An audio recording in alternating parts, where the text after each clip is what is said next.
Hey there, welcome. In this quick tutorial we are going to show you that how to fix TikTok not letting you to follow anyone. First of all, you have to click on the TikTok app.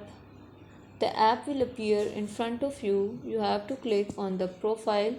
Here you can see the followers. Now you can check your limit. If your limit is exceeded or you don't have any more space to follow anyone, then you have to unfollow some people and follow the next one. If your followers limit is not completed, then you click on the three lines that are present on the right top corner. Click on setting and privacy. Now scroll the screen and click on free up space.